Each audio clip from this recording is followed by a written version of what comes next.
ल है my YouTube च्यानलमा है सब्सक्राइब गर्नु होला सबैजनाले।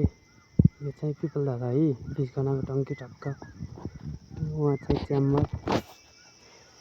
सबैजना लाइक कमेन्ट गर्नु होला है गाइजहरु।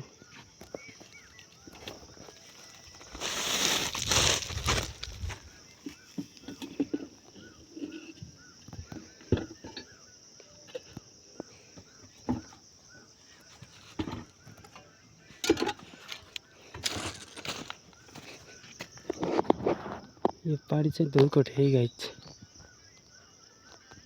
धुरकोट पाडी चाहिँ धुरकोट दरबार घुम्न आउन चाहनुहुन्छ भने गुल्मीको है गुल्मीको धुरकोट तल चाहिँ शहीद पार्क।